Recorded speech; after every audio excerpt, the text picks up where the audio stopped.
The text message glowed mockingly in the dim light of the airport terminal. So sorry, sweetie. No room for you this year. Maybe next time. Cabo will be amazing. Next time. That phrase echoed in my head, a hollow promise I'd heard countless times before. The familiar sting of exclusion burned in my chest as I watched my parents and brother disappear through security, their laughter fading into the bustling crowd, leaving me alone with the weight of their indifference. They thought they had broken me, leaving me behind as always, unaware that this time their casual cruelty had ignited a fire, a slow-burning fuse leading to an explosion of my own making. If you've ever felt the sting of family betrayal, subscribe now and become part of a community that understands true loyalty. My name is Aurora, and for as long as I could remember, I'd existed on the periphery of my family's world. Designer clothes? Yes. Expensive schooling? Of course. Love and genuine inclusion? Apparently those were limited edition, available only to a select few, and I, unfortunately, didn't make the cut. My parents, seemingly obsessed with maintaining a picture-perfect image, always prioritized my brother, Ethan. He was the golden child, the star athlete, the one who could do no wrong. I, on the other hand, was just there, an obligation, a quiet shadow lurking in the background of their meticulously curated lives. Vacations were always the cruelest reminder of this pecking order. Ski trips to Aspen, yachting in the Mediterranean, safaris in Africa. The photos would flood social media, showcasing their lavish adventures, with me conspicuously absent. Excuses were always plentiful. No room, too expensive to bring everyone, you wouldn't enjoy it. And I, ever the dutiful daughter, would swallow the bitter pill of rejection and plaster on a smile, pretending it didn't hurt, pretending that their blatant disregard didn't chip away at my soul. I had grown accustomed to the annual ritual, a silent agreement to accept my second-class status. But this year felt different. This year, something inside me snapped. This year, I decided that their dismissiveness would be their undoing. They had underestimated me for far too long. They saw a pushover, someone content to accept their scraps of affection. What they didn't see was the quiet determination simmering beneath the surface, the unwavering resolve to carve my own path, to build my own empire, and to ultimately show them what they had lost. The catalyst was my recent success at work. I poured every ounce of my energy into my career, driven by a need to prove myself, to escape the suffocating confines of my family's expectations. And it paid off, big time. I landed a major deal, one that earned me a commission that would make their jaws drop, a sum that could buy me the love and belonging they so readily withheld. I envisioned telling them, showing them the fruits of my labor, hoping for a glimmer of pride, a flicker of acknowledgement. But before I could even utter a word, the Cabo announcement came, delivered with a casual indifference that sliced deeper than any carefully crafted insult. "We're going to Cabo," my mother chirped, her eyes sparkling with excitement. "It'll be just the three of us, a little family bonding." And then the dagger. "There's just no space for you, honey. Maybe next year." It wasn't the money that stung. It was the deliberate exclusion, the blatant disregard for my feelings. It was the realization that their love was conditional, reserved only for those who fit neatly into their carefully constructed narrative. And that narrative, apparently, had no room for me. That night, I lay awake, staring at the ceiling, the familiar ache of loneliness gnawing at my insides. But this time, something was different. This time, the pain was accompanied by a newfound sense of clarity. I was done playing the victim. I was done seeking their approval. I was done waiting for them to see my worth. It was time to take control of my own narrative, to rewrite the script, and to show them in no uncertain terms that they had made a grave mistake. The person I trusted most, my own brother Ethan, was one of them. I overheard him on the phone with my mom. "Did you tell her yet?" he snickered. "That there's no room?" My mother's voice, sugary sweet, floated through the crack in the door. "Of course, darling. She's used to it by now. Besides, Aspen is next, and we certainly can't have her cramping our style there." Aspen. Another meticulously planned excursion from which I was deliberately excluded. The realization hit me like a physical blow. It wasn't just about space or money. It was about control. They wanted me to feel small, to feel dependent, to feel like I needed their approval. And Ethan, my own flesh and blood, was complicit in their cruel game. He knew how much I yearned for their acceptance, and he reveled in their rejection. The anger surged through me, hot and raw, threatening to consume me. But I tamped it down, forcing myself to breathe, to think, to plan. I wouldn't let them see my pain. I wouldn't give them the satisfaction of knowing they had broken me. Instead, I would use their betrayal as fuel, as motivation to build a life so extraordinary, so fulfilling, that their petty games would seem insignificant in comparison. The game had changed, and I was about to play it better than they ever thought possible. The following weeks were a blur of forced smiles and strained conversations. I played the part of the dutiful daughter, feigning indifference to their Cabo escapades while secretly plotting my escape. I threw myself into work, using the long hours as a shield against the pain, a way to numb the constant ache of rejection. But even as I excelled, a hollow emptiness persisted. The weight of their betrayal pressed down on me, a constant reminder of my second-class status. Sleepless nights became the norm, my mind racing with thoughts of revenge, of retribution, of finally breaking free from their suffocating grip. I tried talking to my mother, attempting to bridge the widening chasm between us. "Mom, can we talk?" I asked one evening, catching her as she rushed out the door, dressed to the nines for another social event. "Not now, Aurora," she replied, her voice clipped and dismissive. "I'm late. Can't it wait?" Of course it could wait. My feelings always could. I tried reaching out to Ethan, hoping to salvage some semblance of a brotherly bond. "Ethan, why didn't you tell me?" I confronted him one afternoon, catching him off guard in his room. He shrugged, his eyes darting away from mine. "Tell you what, look, Aurora, don't make a big deal out of this. It's just a vacation." "Just a vacation?" I repeated, my voice trembling with suppressed anger. "Is that all it is to you? To all of you?" He scoffed, turning his back to me. "Grow up, Aurora. You're not a child anymore. Get over it." His words were like a slap in the face, confirming my worst fears. He didn't care. None of them did. I was alone, adrift in a sea of indifference, with no hope of rescue. The harder I tried to connect with them, the more they pushed me away, reinforcing the narrative that I was somehow unworthy of their love and attention. The realization settled upon me like a shroud, suffocating and inescapable.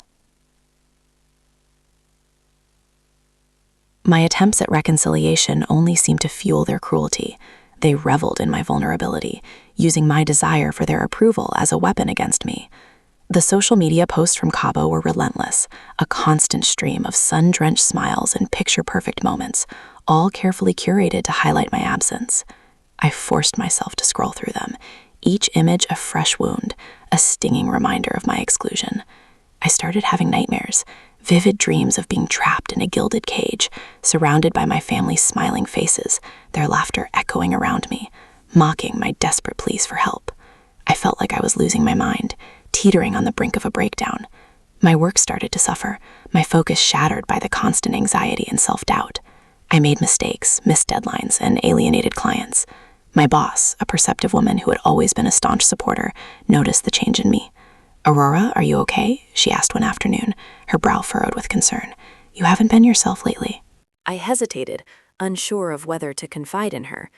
But the weight of my secret was crushing me, and I desperately needed someone to talk to.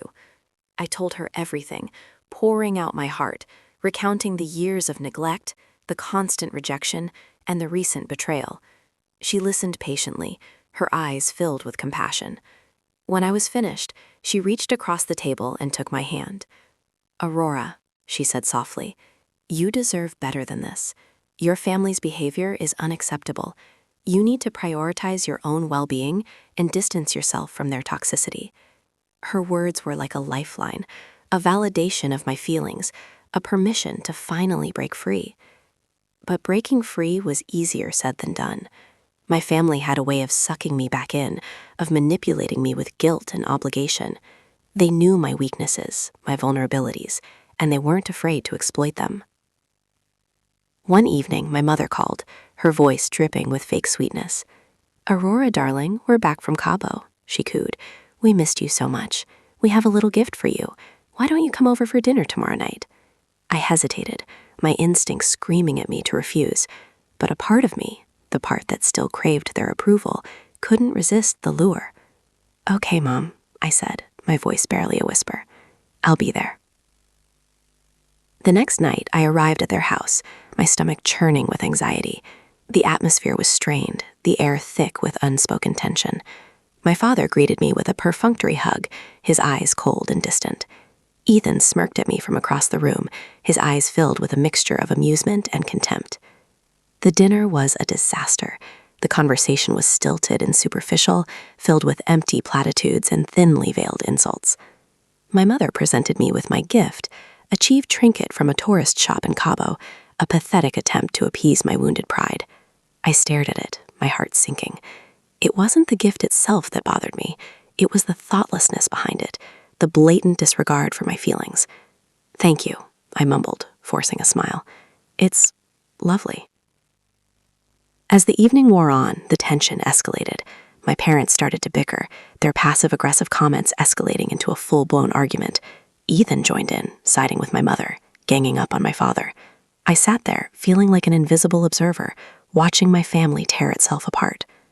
Suddenly, my mother turned to me, her eyes blazing with anger. "This is all your fault, Aurora," she shrieked. "If you weren't so difficult, so ungrateful, we wouldn't have these problems." Her words were like a physical blow, shattering the last vestiges of hope.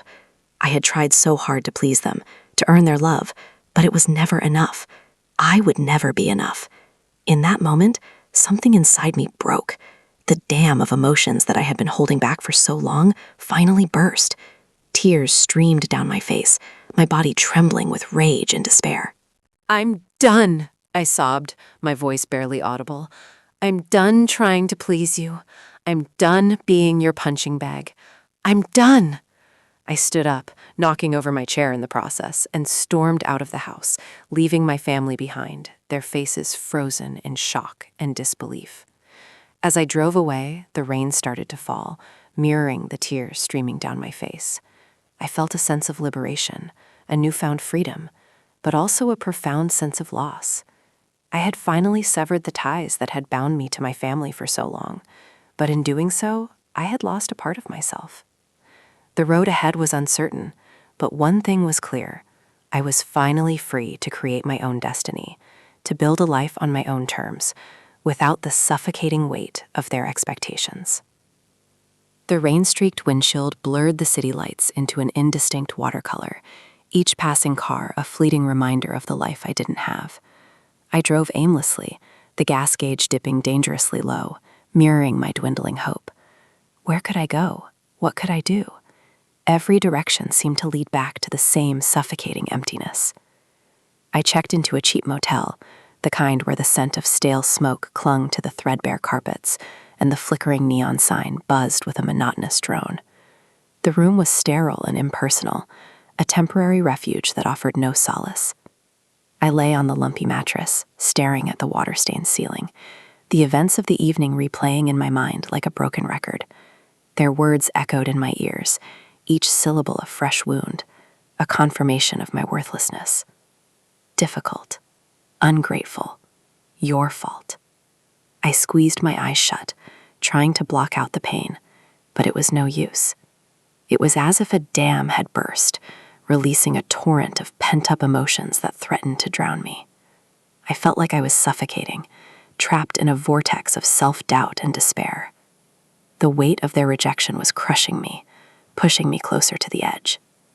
I thought about ending it all, of simply disappearing, of escaping the pain once and for all. The thought was a dark and seductive whisper, promising oblivion, a release from the torment. But then a flicker of defiance ignited within me, a spark of resilience that refused to be extinguished. No, I wouldn't let them win. I wouldn't let them break me. I wouldn't give them the satisfaction of knowing they had succeeded in pushing me over the edge. I would survive. I would rise above their cruelty. I would show them that I was stronger than they ever imagined. I spent the next few days in a daze, barely eating, barely sleeping, lost in a fog of grief and anger. I called in sick to work, unable to face the world, unable to pretend that everything was okay. I scrolled through social media, consumed by a morbid curiosity, watching my family continue their lives as if nothing had happened. They posted pictures of themselves at fancy restaurants, at art galleries, at charity events, their faces radiating an artificial happiness that only served to deepen my despair. It was as if I had never existed, as if my absence had gone unnoticed, unmourned. The isolation was suffocating, the silence deafening. I felt like I was adrift in a vast ocean with no land in sight, no hope of rescue. I considered reaching out to friends, but I couldn't bring myself to burden them with my problems. I was ashamed of my family, ashamed of their behavior, ashamed of my own weakness. I didn't want them to see me as a victim, as someone to be pitied. I wanted to be strong, independent, self-sufficient. But right now, I was anything but. I was broken, lost, and utterly alone. I started drinking heavily, using alcohol to numb the pain, to silence the voices in my head. It was a temporary escape, a fleeting moment of oblivion, but it only made things worse in the long run. The hangovers were brutal, the self-loathing even more intense. I knew I was spiraling out of control, but I couldn't seem to stop myself. I was trapped in a vicious cycle of despair, with no way out. One morning, I woke up with a splitting headache, my body aching, my mind clouded with regret. I stumbled into the bathroom and stared at my reflection in the mirror. My eyes were bloodshot, my skin pale and drawn, my hair a tangled mess. I looked like a ghost of my former self, a hollow shell of the person I used to be. The sight of my own misery jolted me awake. What was I doing? I was letting them win. I was allowing their cruelty to destroy me. I was giving them the satisfaction of seeing me fall apart. No more. I wouldn't let them define me. I wouldn't let them control me. I would take back my life, reclaim my power, and show them that I was capable of anything. I started small, forcing myself to get out of bed, to take a shower, to eat a decent meal. I went for a walk in the park, breathing in the fresh air, feeling the sun on my skin. I started exercising again, channeling my anger and frustration into physical activity. I reconnected with old friends, seeking their support and guidance. Slowly, gradually, I began to heal. The pain didn't disappear overnight, but it started to fade, replaced by a newfound sense of determination. I realized that I couldn't change my family, but I could change myself. I could choose to focus on my own happiness, on my own goals, on my own future.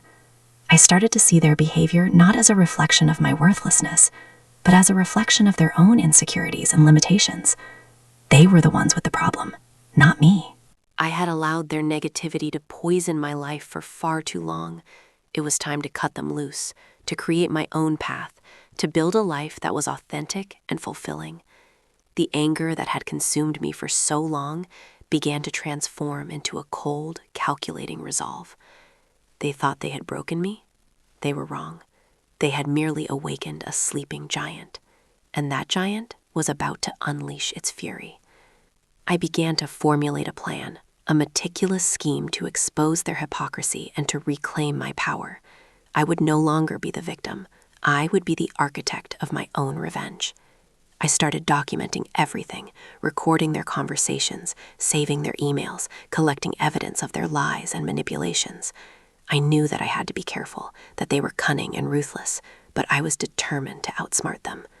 I studied their weaknesses, their vulnerabilities, their deepest fears. I learned their routines, their habits, their secrets. I discovered that their carefully constructed facade of perfection was built on a foundation of lies and deceit.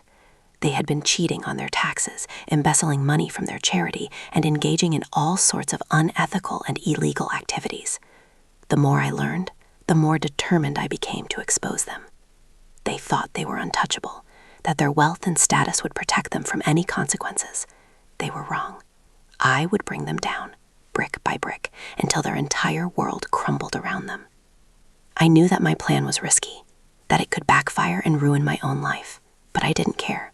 I was willing to risk everything to achieve my ultimate goal, to make them pay for the pain they had inflicted upon me. The fire of revenge burned brightly within me, fueling my determination, guiding my every step. I was no longer the quiet, obedient daughter. I was a force to be reckoned with, a storm brewing on the horizon, and they were about to feel its full force. The shift was subtle, almost imperceptible to the outside world, but within me, A transformation was taking place. I became a phantom in their lives, a ghost drifting through the periphery, observing, collecting, and meticulously planning. I smiled at their jokes, nodded at their stories, and even offered a sympathetic ear to their manufactured dramas, all the while recording every word, every gesture, every nuance.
If they discovered my subterfuge, my plan would be ruined, and I would face their wrath. But I was willing to take that chance. The thought of exposing their lies, of watching their carefully constructed world crumble around them, fueled my determination, silencing my fears. I delved into the intricacies of forensic accounting, learning how to trace illicit funds, how to uncover hidden assets, how to expose financial wrongdoing. I spent hours poring over legal documents, researching the laws pertaining to fraud, embezzlement, and tax evasion. I consulted with a private investigator, a grizzled veteran of countless corporate scandals, who provided me with invaluable insights and guidance. He taught me how to gather evidence that would stand up in court, how to protect myself from legal repercussions, and how to navigate the complex world of corporate espionage. He warned me about the dangers of crossing certain lines, of engaging in activities that could land me in jail, but he also acknowledged the righteousness of my cause, the justice of my quest for revenge. His support gave me the confidence I needed to proceed, to push forward, to take whatever steps were necessary to achieve my goal. The tension was almost unbearable. Every family gathering, every casual conversation, every seemingly innocent interaction was fraught with peril. I had to be constantly vigilant, monitoring my words, controlling my expressions, masking my true intentions. It was like walking a tightrope. One wrong step could send me plummeting into the abyss. There were moments when I almost slipped, when my anger threatened to overwhelm me, when I wanted to scream the truth at the top of my lungs. But I held back, biting my tongue, reminding myself that patience was my greatest weapon. One evening, during a seemingly innocuous dinner party, my mother made a careless remark about a donation she had made to a local charity, a donation that, according to my research, had never actually been made. My blood ran cold. This was it. This was the smoking gun I had been waiting for. I casually steered the conversation towards the charity, subtly probing for more information, careful not to arouse suspicion. My mother, oblivious to my true intentions, eagerly provided me with the details, boasting about her generosity, embellishing the facts, digging her own grave with every word. I recorded the entire conversation, capturing her lies in crystal clear audio. Later that night, I meticulously transcribed the recording, highlighting the discrepancies, noting the inconsistencies, building a rock-solid case against her. As I listened to her voice, filled with arrogance and self-importance, I felt a surge of satisfaction, a sense of triumph. The end was near. Their downfall was imminent. The anticipation was almost intoxicating. I could taste the victory, feel the sweet sensation of revenge washing over me. But I knew that I couldn't afford to become complacent. I had to remain focused, vigilant, and prepared for any eventuality. They were not going to go down without a fight. They would use every weapon at their disposal to protect themselves, to silence me, to maintain their illusion of perfection. But I was ready for them. I had anticipated their every move, planned for every contingency. I was armed with the truth, and the truth, as they say, would set me free. The final piece of the puzzle fell into place when I discovered that Ethan had been using his position at the family company to funnel money into a secret offshore account. The evidence was irrefutable. Bank statements, wire transfers, emails, all meticulously documented and carefully concealed. I had stumbled upon a gold mine, a treasure trove of incriminating information that would not only expose his crimes, but also implicate my parents in his scheme. They had all been working together, a tightly knit cabal of corruption and deceit. Their arrogance had blinded them to the possibility that they could be exposed, that their secrets could be revealed. They had underestimated me, mistaking my silence for weakness, my compliance for ignorance. But they were about to learn the true extent of their mistake. The stage was set, the players were in place, the curtain was about to rise, and the show, as they say, was about to begin. They were so predictable.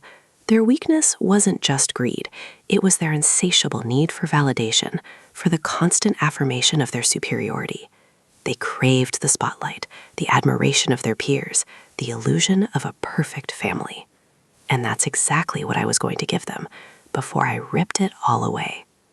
I decided to orchestrate a grand event, a charity gala, ostensibly to celebrate their philanthropic achievements and to further enhance their reputation. I would handle all the arrangements, from securing the venue to inviting the guests, ensuring that every detail was meticulously planned and flawlessly executed. They were thrilled, of course, eager to bask in the glow of adoration and to solidify their position as pillars of the community. They had no idea that they were walking into a trap, a carefully constructed stage from which their lies would be exposed for all to see. The invitations went out, embossed on heavy cardstock, adorned with elegant calligraphy, hinting at an evening of sophistication and generosity. The guest list was a who's who of the city's elite, politicians, business leaders, socialites, all carefully selected to maximize the impact of my revelation. The venue was a lavish ballroom, its chandeliers sparkling, its tables draped in crisp linen, its atmosphere oozing wealth and opulence.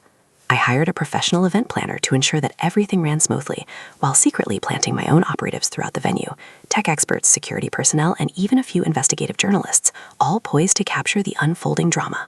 The night of the gala arrived, a balmy evening filled with anticipation and nervous energy. I greeted the guests with a warm smile, playing the role of the dutiful daughter, the gracious hostess, all the while seething with suppressed rage. My parents and Ethan beamed with pride, reveling in the attention, oblivious to the storm that was about to break.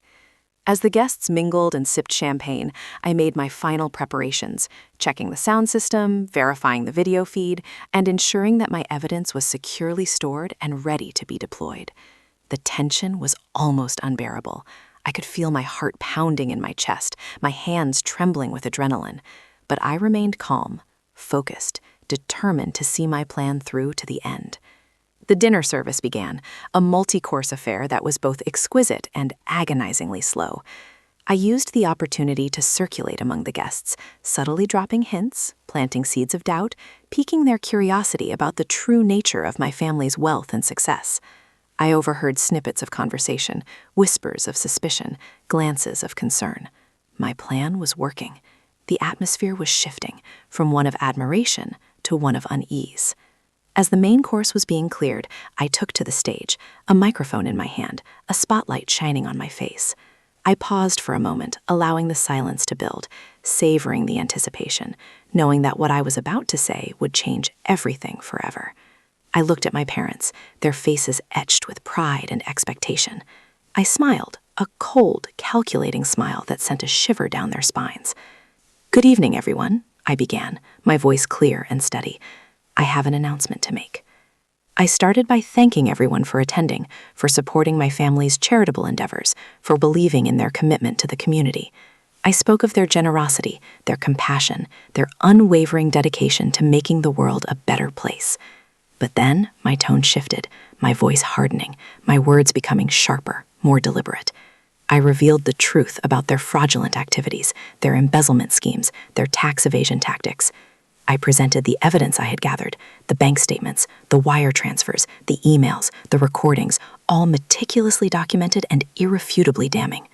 A gasp rippled through the audience. Faces turned pale. Whispers erupted. My parents stared at me in disbelief, their eyes wide with horror and betrayal.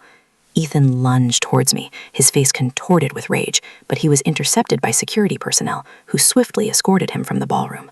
I continued to speak, my voice rising in intensity, exposing their lies, their hypocrisy, their corruption. I revealed their secret offshore accounts, their hidden assets, their illicit business dealings. I played the recordings of their incriminating conversations, their arrogant boasts, their callous disregard for the law. The room was silent, save for the sound of my voice and the occasional sob or gasp. The guests were stunned, shocked, appalled by the revelations. Their carefully constructed facade of perfection had been shattered, their reputation destroyed, their world crumbling around them. As I finished my speech, I looked at my parents, their faces ashen, their eyes filled with shame and despair. "You thought you could get away with it," I said, my voice barely a whisper. "You thought you were untouchable, but you were wrong. The truth always comes out." I stepped down from the stage, leaving them to face the consequences of their actions, to endure the scorn of their peers, to answer for their crimes. The police arrived shortly thereafter, escorting my parents away in handcuffs. The charity gala had become a crime scene, their celebration of success transformed into a spectacle of disgrace. As I watched them being led away, I felt a surge of satisfaction, a sense of closure, a feeling of liberation. I had finally achieved my revenge. But the story wasn't over yet. The fallout was just beginning, and I knew that the worst was yet to come.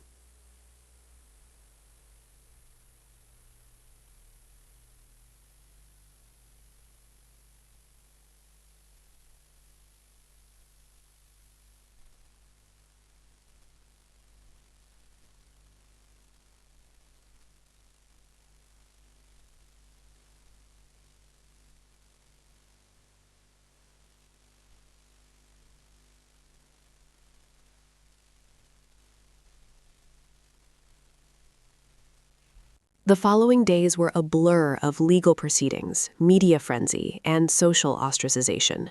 The story exploded across every news outlet, their names plastered on front pages, their faces dominating every television screen.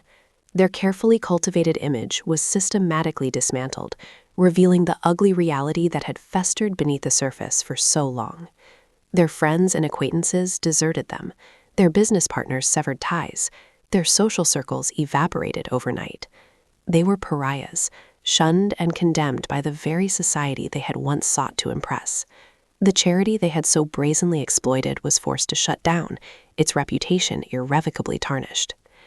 The family company, once a symbol of success and innovation, teetered on the brink of collapse, its stock plummeting, its employees fearing for their jobs.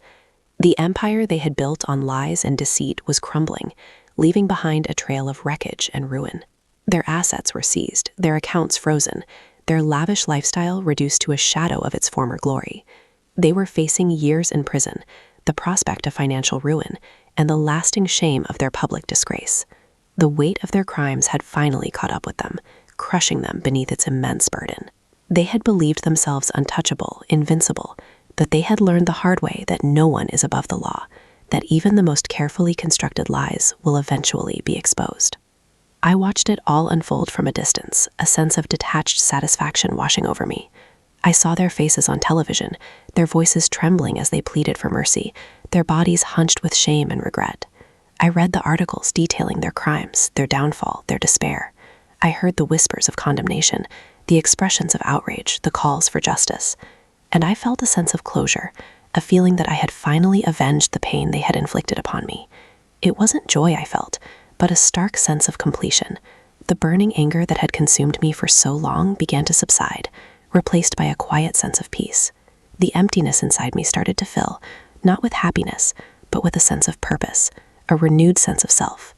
The weight that had been pressing down on me for years finally lifted, freeing me from the shackles of their deceit and control. I was no longer the victim, the silent sufferer. I was the survivor, the truth seeker, the instrument of justice. I had stared into the abyss, and I had emerged victorious. I had faced my demons, and I had conquered them. I had taken back my life, and I had reclaimed my power. They lost everything. I just smiled. Revenge isn't sweet. It's necessary. It's a harsh, bitter medicine that must be administered to heal the wounds of betrayal and injustice. It's not about seeking pleasure in another's pain, but about restoring balance, about holding people accountable for their actions, about ensuring that the truth prevails. It's about taking back what was stolen, about reclaiming what was lost, about finding peace in the aftermath of devastation. It's about sending a message that deceit and corruption will not be tolerated, that those who abuse their power will eventually face the consequences.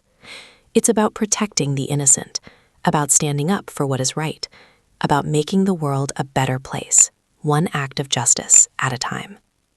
Would you have done the same? Let me know in the comments. Subscribe for more justice.